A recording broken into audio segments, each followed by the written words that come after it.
40.2% vote ഷെയറാണ് B J പിക്ക് നിയമസഭാ തെരഞ്ഞെടുപ്പിൽ അവിടെ 78 സീറ്റുകൾ ഒഡീസ നിയമസഭയിൽ ജയിക്കുമ്പോൾ ലഭിച്ചത്.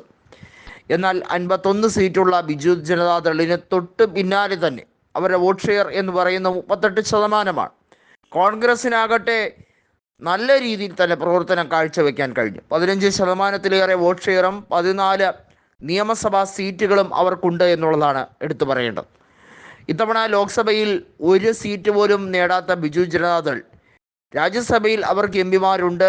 കൃത്യമായും അവർ ഇന്ത്യ ബ്ലോക്കിൻ്റെ കൂടെ ആയിരിക്കും എന്ന് അസന്നിഗ്ധമായി അവരുടെ നേതാവായിട്ടുള്ള നിലവിലെ പ്രതിപക്ഷ നേതാവ്, ഒഡീസയിലെ നിയമസഭയിലെ പ്രതിപക്ഷ നേതാവ് കൂടിയായിട്ടുള്ള 24 കൊല്ലം ഒഡീസയെ നയിച്ച നവീൻ പട്നായിക് പറഞ്ഞു കഴിഞ്ഞിരിക്കുകയാണ്.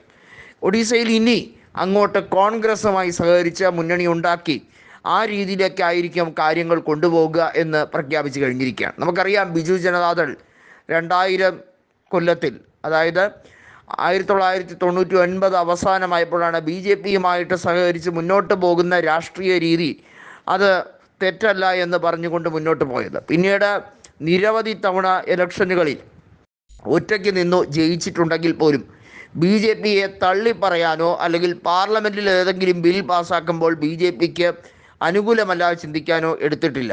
അതുമാത്രമല്ല, സാമ്ന എന്ന് പറയുന്ന ബി ജെ പിയുടെ രാഷ്ട്രപതി സ്ഥാനാർത്ഥി, എൻ ഡി എയുടെ രാഷ്ട്രപതി സ്ഥാനാർത്ഥിയെ വിജയിപ്പിക്കാൻ ബി ജെ ഡി ഉൾപ്പെടെ മുന്നോട്ട് വന്നു എന്നുള്ളത് എടുത്തു പറയേണ്ട കാര്യമാണ്. പ്രണബ് മുഖർജിയും സാങ്മയും തമ്മിലുള്ള മത്സരം നമ്മളെല്ലാവരും കണ്ടിട്ടുള്ളതാണ്. അതായത് ഇന്ത്യൻ രാഷ്ട്രപതി സ്ഥാനത്തേക്ക് വേണ്ടി പ്രണബ് മുഖർജി മത്സരിക്കുന്ന കാലഘട്ടത്തിലുള്ള കാര്യമാണിത്.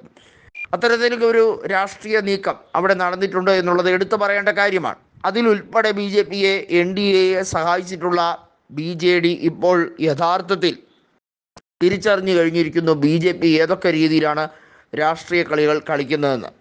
ജഗന്നാഥൻ്റെ മണ്ണിൽ ഇനി ഒരിക്കൽ ബി ജെ പി വിജയിച്ചാൽ പിന്നീട് അത് തുടർച്ചയായ വിജയങ്ങൾക്ക് സാക്ഷ്യം വഹിക്കും. അത് മറ്റൊരു ഗുജറാത്ത് പോലെ ആക്കി തീർക്കും എന്ന് മനസ്സിലാക്കിയാണ് നവീൻ പട്നായിക് ഊർജ്ജസ്വലനായി തൻ്റെ 77-ാം വയസ്സിലും കോൺഗ്രസിനെ ഒപ്പം കൂട്ടി ശക്തമായ പ്രതിഷേധം, ശക്തമായ ഒരു റിബല്യൻ നടത്താൻ വേണ്ടിയുള്ള നീക്കം നടത്തുന്നത്.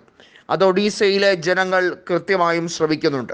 എന്തുകൊണ്ട് ഈ ഊർജം നിയമസഭാ തെരഞ്ഞെടുപ്പിൽ ഉടനീളം നവീൻ പട്നായിക് കാണിച്ചില്ല എന്നാണ് ഒഡീസക്കാർ ചോദിക്കുന്നത്. അതൊരു വലിയ ചോദ്യം തന്നെയാണ്. തീർച്ചയായും നവീൻ പട്നായിക് ഇപ്പോൾ കാണിക്കുന്ന ഊർജത്തിൻ്റെ പകുതിയെങ്കിലും തെരഞ്ഞെടുപ്പ് കാലഘട്ടത്തിൽ കാണിച്ചിരുന്നെങ്കിൽ, ഒരു സാമട്ടിലായിരുന്നില്ലെങ്കിൽ ഉറപ്പായും അധികാരം നിലനിർത്താൻ ചുരുങ്ങിയ പക്ഷം കേവല ഭൂരിപക്ഷത്തിലെങ്കിലും എത്താൻ കഴിഞ്ഞനെ. അതുമല്ലെങ്കിൽ കോൺഗ്രസുമായി ചേർന്നുകൊണ്ടുള്ള സഖ്യത്തിലേക്കെങ്കിലും എത്തിയനെ.